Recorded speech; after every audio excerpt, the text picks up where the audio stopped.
Thank you so much, and good morning, all of you.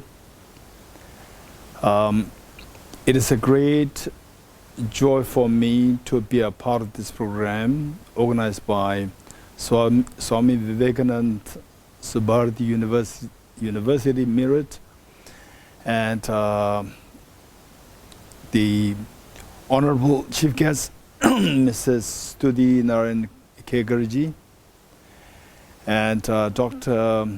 Abe Shankar Gauta, the principal of Maharishi Aurobindo Subharti College, and Dr. Simmi Guruwara, and Dr. Hirohito, and all the dignitaries, the guest speakers, and all the students. It's a great honor for me to be here with, and particularly listening to the Honorable Chief Guest, the Honorable Chancellor, Mrs. Stuti Narayan Kegar, about her experience and how she feels the need for us to extend our love and affection towards others, to expand the circle of love and affection as taught by the Buddha.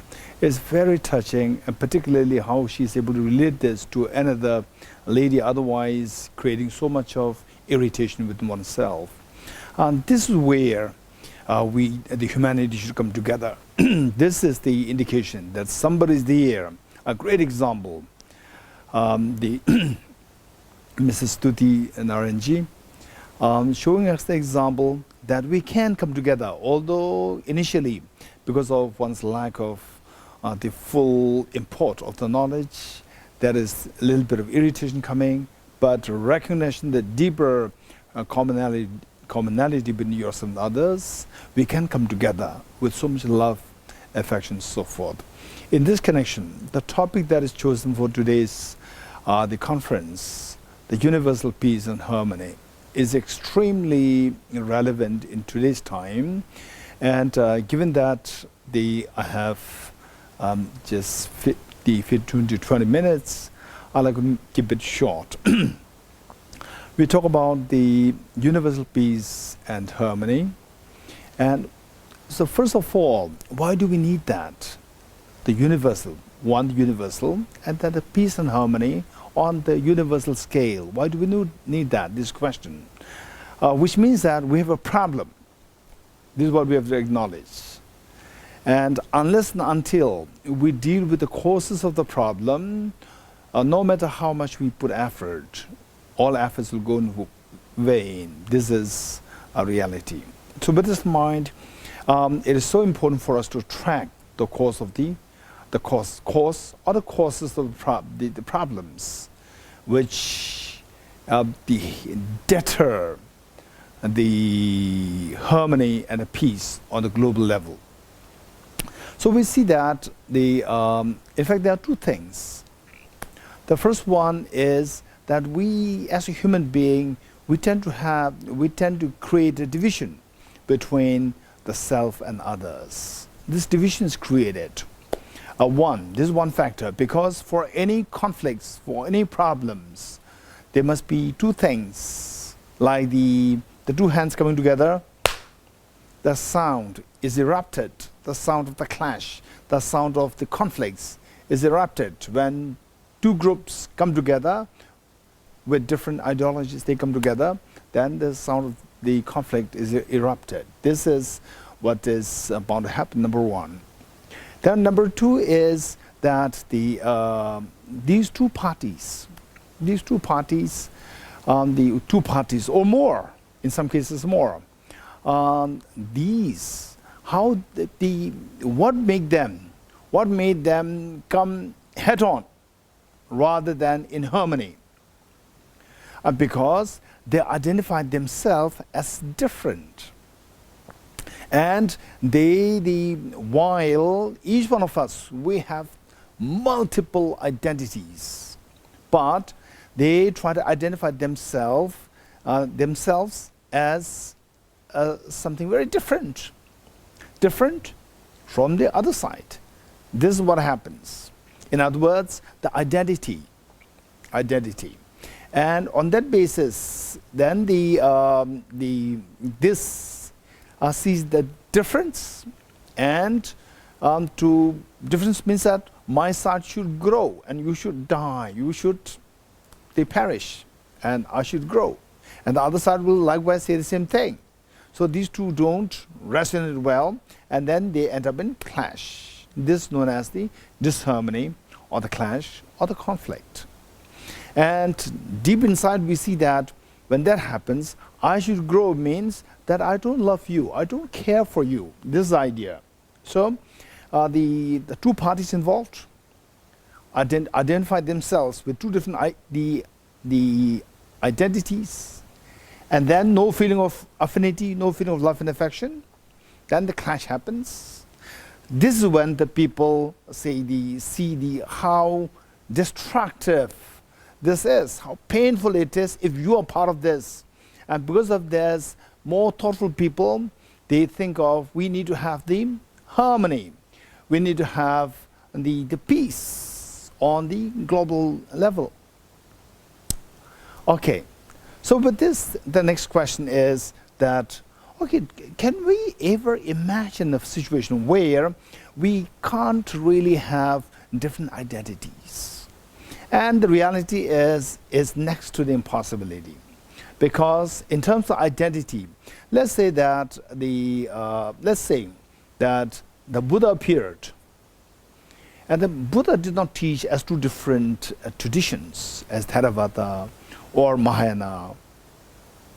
And then over time, from his students, over generations, split into divisions. Likewise, Jesus Christ did not teach Catholicism and Protestants. No. During his time, there's no Catholicism, no Protestants. It's just one Christianity. So likewise, during the Prophet Muhammad, there's no Sunni, there's no Shia. It was just Prophet Muhammad. It was just the Islam. And likewise, the Hinduism is very interesting, because in reality, in India, in those days, like millennia ago, there were different traditions, like Samkhya, Vedanta, Mimamsaka, Nyaya, Vaisheshik, and so forth.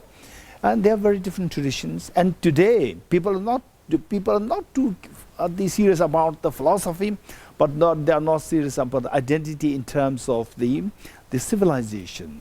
So the Indus, Hindu, this is how it came to being. So what I'm saying is that this split is what is bound to happen. It is like a family. From a family, then the two brothers or two sisters, and then the next generation, they are cousins, not sisters, not brothers, cousins.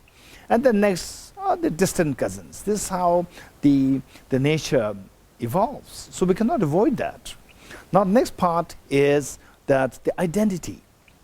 Yes, the divisions happen, bound to happen, identities. Is it that we have to really identify myself or yourself as something different from others?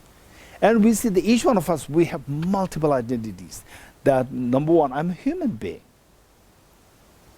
And then I'm Asian. Then I am Tibetan, or I'm Indian, or I'm the French, and so forth. We see that there are different, the identities. And then say, I'm Buddhist, I'm Muslim, I'm Hindu, I'm Jain, I'm Sikh, I'm Jew, and so forth. Again, on the basis of religion. So whichever you hold on, whichever identity you hold on the top as a priority, then anything which clashes with this, you cannot tolerate it. So this is how people, unless education is provided, we tend to have a very narrow thinking of keeping the identity as narrow as possible.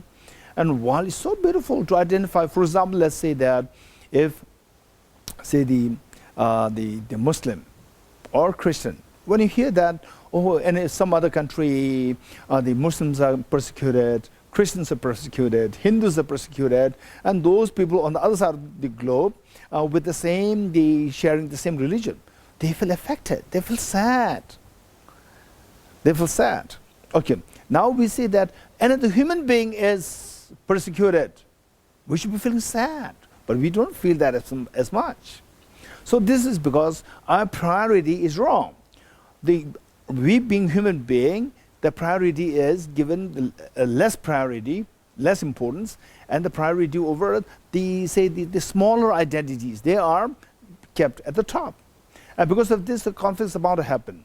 So if we really want to dissolve these conflicts and go for the global peace or the universal peace and harmony, it's so important to teach the masses how we are all brothers and sisters, the identity as a human being.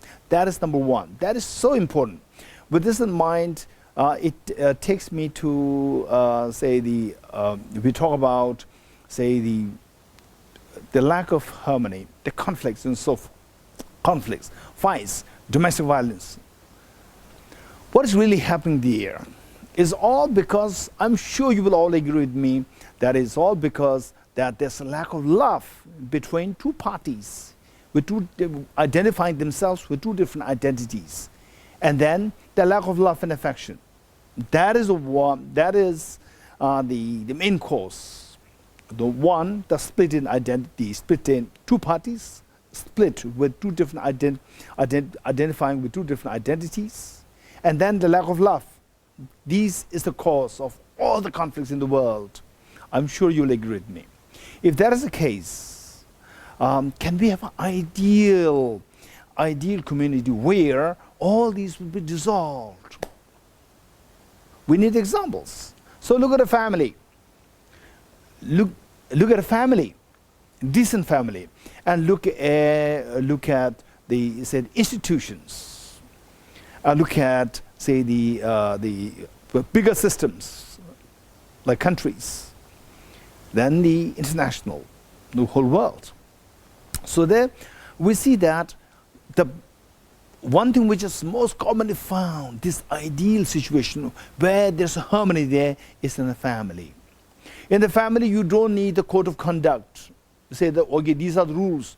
Okay, so you are not following the rules. No, you don't need all these things. You don't need the rules and regulations booklet for the family. You don't need that. Because the family is not governed by the rules and regulations, they are governed by the love and affection. When the love and affection is the governing force, you don't need all these rules and regulations. The harmony is automatically brought into place. When the love and affection is lacking, then the people take advantage of the situation. More cunning people, they take advantage, and the less competent people, they suffer. So rules and regulations created, which means the love and affection is missing. And this happens the moment you go out of the family, that happens. And because of which, just look at these situations. On the one hand, we are talking about universal peace and harmony. On the other hand, we see that in many of the institutions, I know of these stories. I'm sure you have your own stories. Your children must have your own their stories. And your relatives, your students must have their stories. For example, I remember some students who go to to get a certificate, go to the office, Delhi in such a scorching sun, under scorching heat. The poor child has to go there. No taxi, no the expensive cars, just in the simple auto with so much heat, and go there. In the office, first you have to wait for like 1 hour, 2 hours, and then you get in. Once you get in, the officer inside will say that this is not under my denomination. You have to go to the south. Then the child is go to the central south the next day. 1 day is gone, and the next day go to south. And in the south, we said, no, this is not under our denomination. Why did you not go to the north? They send you to the north. And they said, no, I went there, they sent here. No, this is not our denomination, this is here. And then you go to south. Then you say, no, they send this. And they say, okay, then come tomorrow. Just totally cold-hearted, not think of the pain of this child, and wasting so much of time, energy, resource. Can you do this for a minister's child? This is where the love is missing. When the love is missing, do you think that this will happen between a mother and a daughter? A daughter who is seeking this, who has to have this application passed, and the mother will send you to south, north, east, west, and say, but come tomorrow. Do you think it will happen? No, it will happen right there because of the love. So when the love is missing, all these problems arise.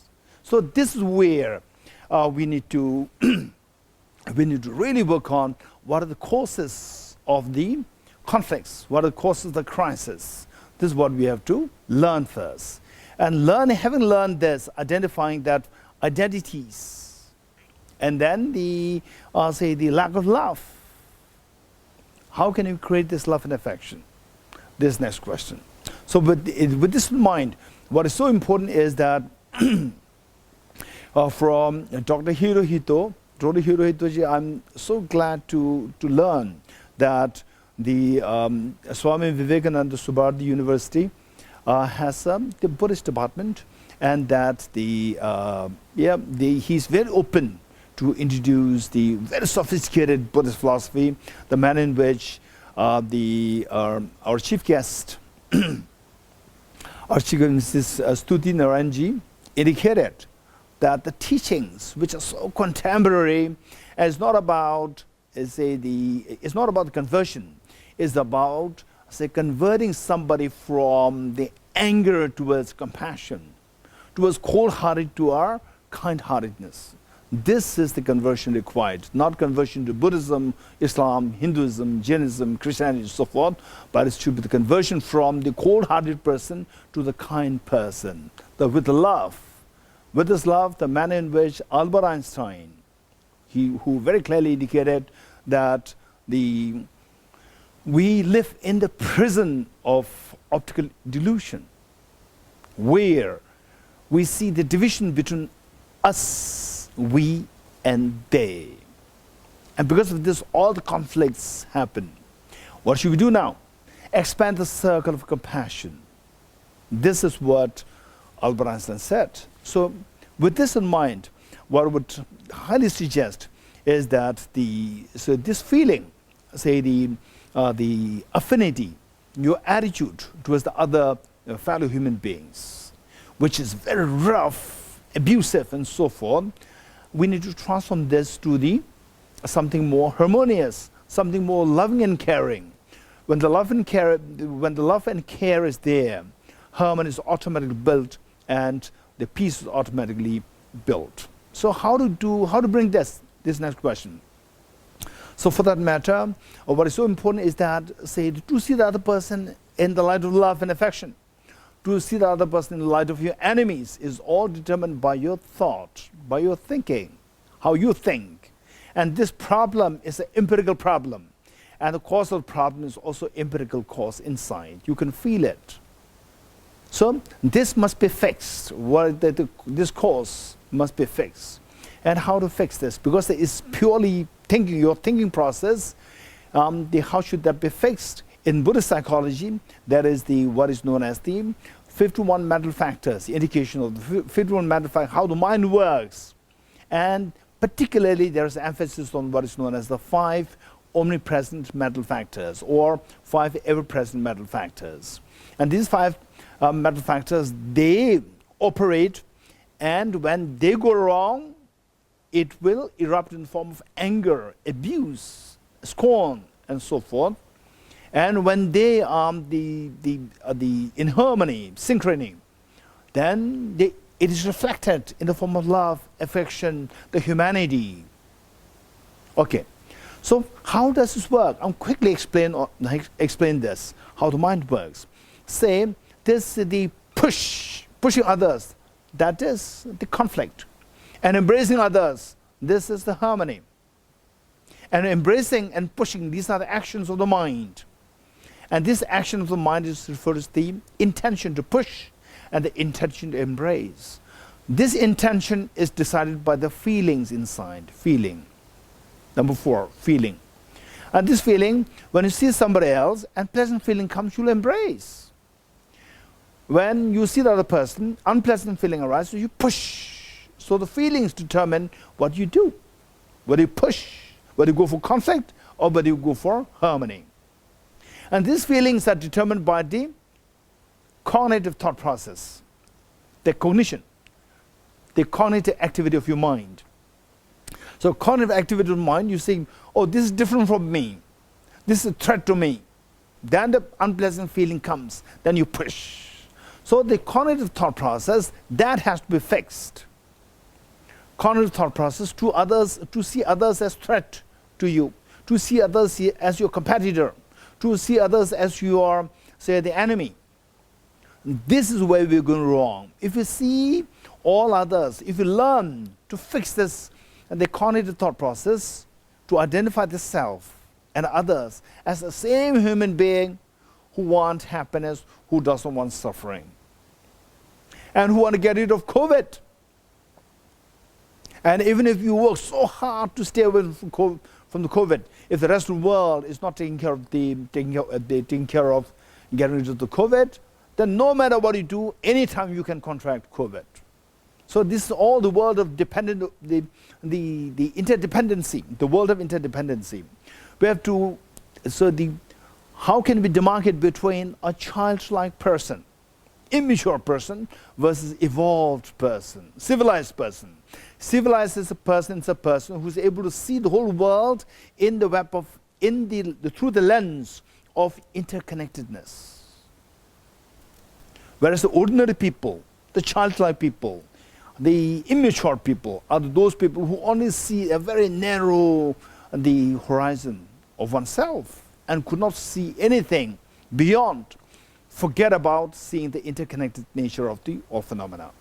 So in other words, this sense of the cognitive thought process must be fixed to be able to see the broader reality of interdependency of the whole world, yourself and others. And COVID-19 taught us a great lesson that we, the world, is just one entity. We are not different beings.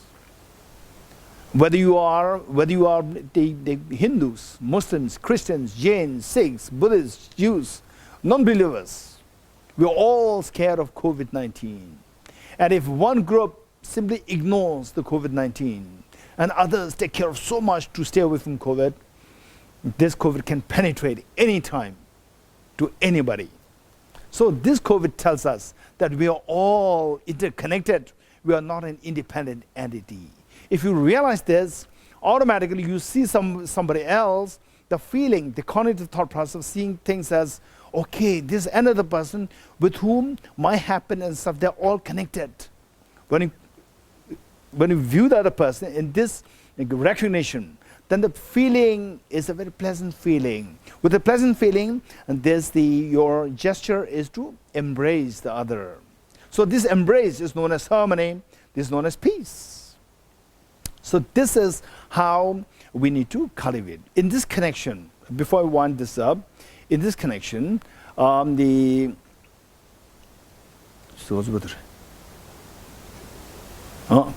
in this connection, what I'd like to say is that, okay, now where should we start from this question? Okay, if this is how the mind works, we have to teach this to the masses. So where do we start? Where shall we start? From where? So for this, the leaders play a very important role. Today's leaders and the future leaders. And the future leaders come from the young generation now, who are just like teenagers or who are toddlers now. So we have to make sure that these toddlers and teenagers are well taken care of, number one. Number two, today's leaders, they play a very important role, and they have the whole responsibility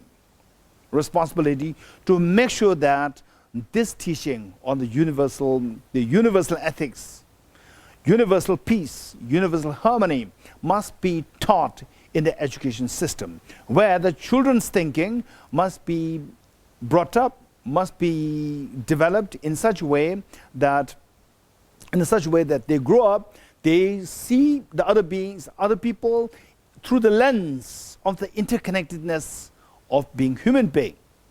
This is what we need to teach, and with this we can expect the real harmony and peace, global peace and harmony happening in the future. And today, the world leaders, it is with their moral responsibility to make sure that this concept must be taught it must be introduced in the education system, modern education system. And His Holiness the Dalai Lama, he puts lots of effort in this direction. In fact, I personally witnessed that more than him talking about Buddhism, he talks about the universal peace and harmony. So this is so important. He is advocating that this concept of seeing things in the light of interdependency, and thereby reaching out to other beings with love and affection, that must be taught. That must be taught, must be introduced as a proper curriculum known as universal ethics in the modern education. So these young children, the products of this education system, when they grow, when they become the leaders, they will only talk about how to bring harmony with the other countries, not to fight, not to create problems, not to go for the expansionism. So this says what His Holiness calls as universal ethics. So this university, I can see that there's a great prospect when having the official talk with Dr. Hirohito in my office. I was so impressed that there is one university there which has a tremendous potential to bring this to light in their education system.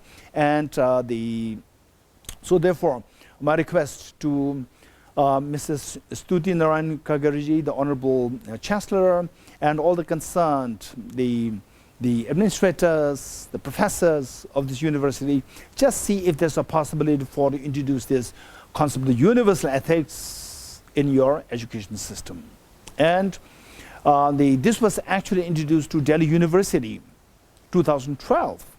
It was introduced there, it was a great success, and now it is being introduced all over the world under the umbrella of C learning, social, emotional, ethical learning, under the design of the Emory University, USA, blessed by His Holiness the Dalai Lama, for the harmony of the world, not for one religion, not for one ethnicity, but for the harmony and the peace of the world.